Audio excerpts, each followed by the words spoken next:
Welcome to Mouha's diary my channel.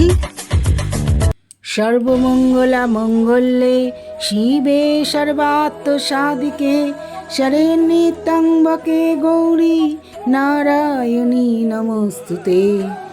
জয় মা।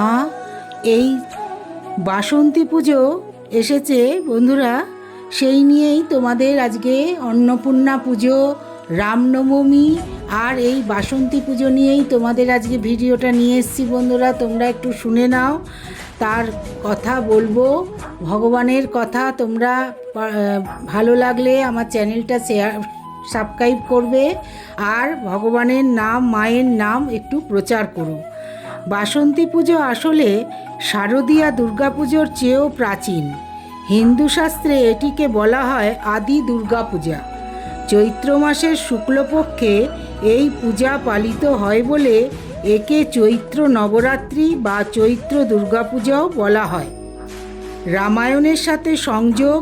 পুরাণে বলা আছে, রাবণ বধের আগে শ্রী রামচন্দ্র দেবী দুর্গার আশীর্বাদ চেয়েছিলেন, কিন্তু দুর্গাপুজোর মূল সময় শরৎকাল।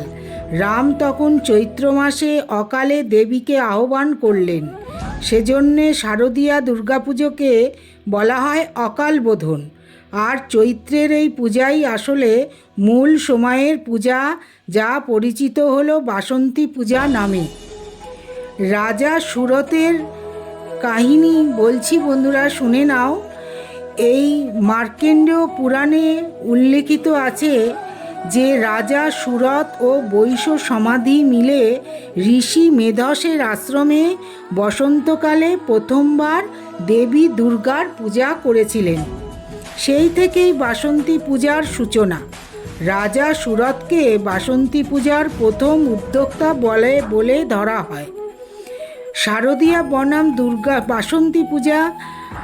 বর্তমানে শারদীয়া দুর্গাপূজা অনেক বেশি জনপ্রিয়, তবে শাস্ত্রে বাসন্তী পূজাকেই আদি বা মূল পূজা হিসেবে স্বীকৃতি দেওয়া হয়েছে।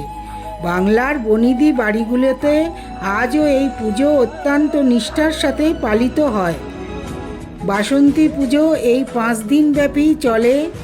এই বাসন্তী পুজো একদম আমাদের দুর্গাপুজোর মতনই হয়।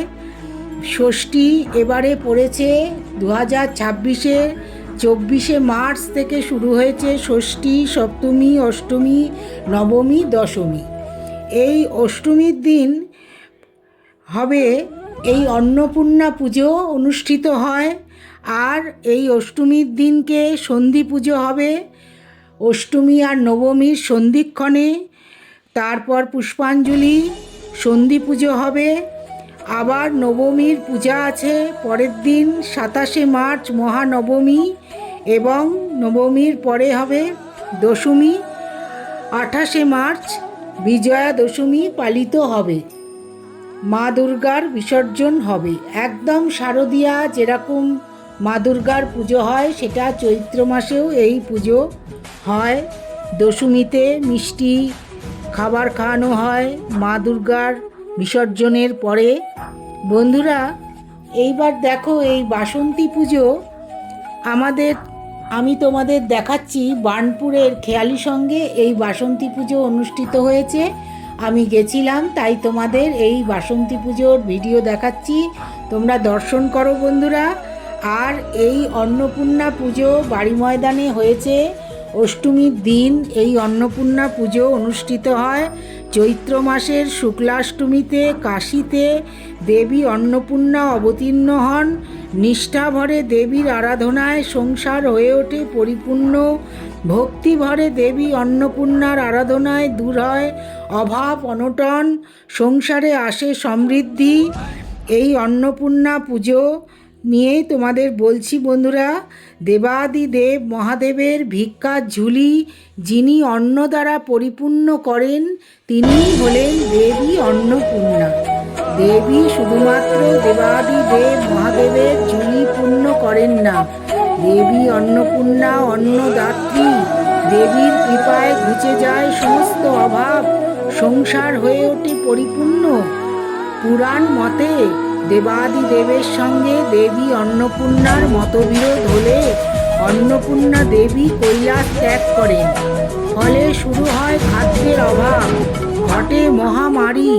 ভক্তগণকে সেই বিপদ থেকে উদ্ধারের জন্যে দেবাদিদেব ভিক্ষার ঝুলি নিজের কাঁধে তুলে নেন।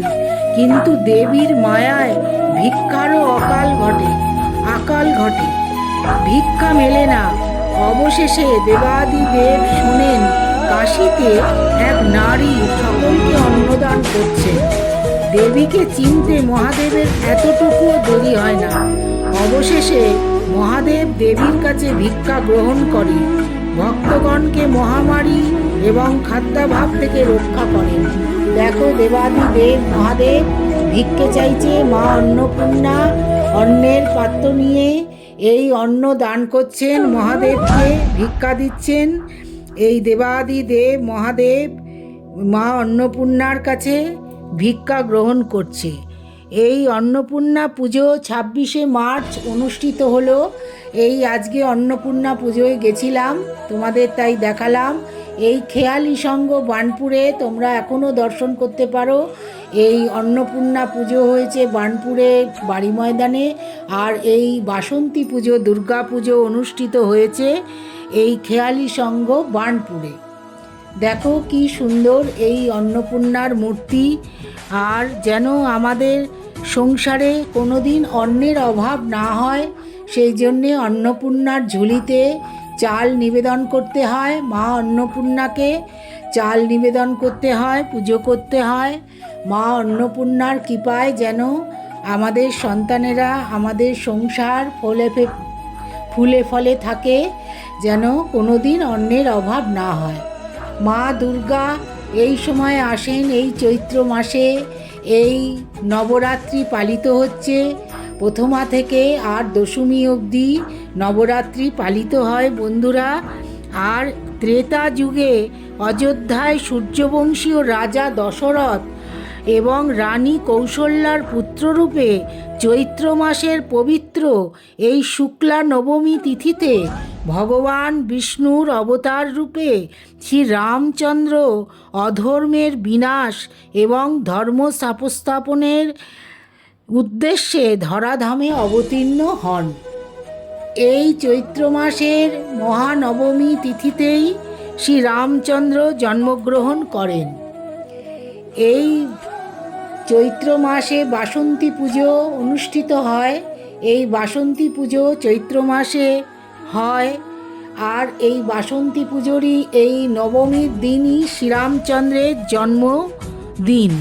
যখনই ধর্মের অধঃপতন এবং অধর্মের অভ্যুত্থান ঘটেছে, তখনই দুষ্টের দমন এবং শিষ্টের পালন এবং অধর্ম বিনাশ করতে ভগবান শ্রী বিষ্ণু যুগে যুগে বিভিন্ন অবতার রূপে ধরাধামে অবতীর্ণ হয়েছেন।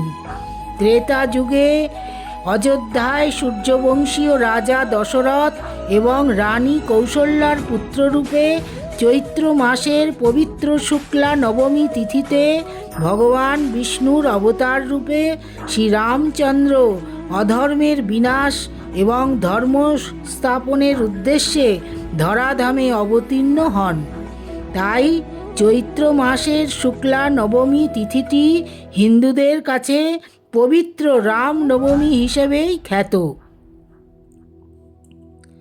এই রামনবমী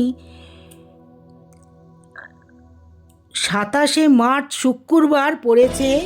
আগামীকাল এই রামনবমী পালিত হবে, দিকে দিকে এই রামনবমী পালিত হবে বন্ধুরা। এই রামনবমী খুব ধুমধামের সাথে পালিত হবে। রামনবমীর পুণ্যতিথিতে সূর্যদেবের আরাধনা করলে এবং পদ্মফুল ও তুলসী পাতা সহযোগে ভগবান শ্রী বিষ্ণুর আরাধনা করলে বিশেষ ফল লাভ হয়। ভগবান শ্রীরামের আরাধনায় রবি গ্রহের শুভ ফল লাভ করা যায়। রামনবমীর পুণ্য প্রভাতে শ্রী সূর্যদেবকে অর্ঘ্য প্রদান করা, সূর্যদেবের উপাসনা বিশেষ শুভ ফলদায়ক হয় বন্ধুরা। তোমরা জানতে পারলে আগামীকাল রামনবমী, আজকে অষ্টমী পালিত হলো 26শে মার্চ, কালকে 27শে মার্চ রামনবমী। তার আগে তোমাদের আমি এই ভিডিওটা দিলাম যে রামনবমীতে তোমরা অবশ্যই রামের পুজো করো। ভগবান শ্রী রামের বিষ্ণুর অবতার শ্রীরাম, তার পুজো করো। বজরংবলীর পুজো করো মন্দিরে মন্দিরে, বজরংবলীর মন্দিরে মন্দিরে কালকে পুজো হবে। বজরংবলীর ধ্বজা পুজো করে সবাই বাড়িতে রাখে, বাড়িতে টানিয়ে রাখে, ছাদেতে বারান্দাতে বজরংবলীর ছবি দেওয়া ধ্বজা টানিয়ে রাখে। বজরংবলী রামের ভক্ত ছিলেন, যিনি বুক কেটে দেখিয়েছিলেন শ্রীরাম তার বুকের ভেতর আছে। এত ভক্ত, এত বড় ভক্ত কেউ নেই বজরংবলীর মতো। জয় শ্রীরাম, জয়। Thanks for watching Mouha's diary.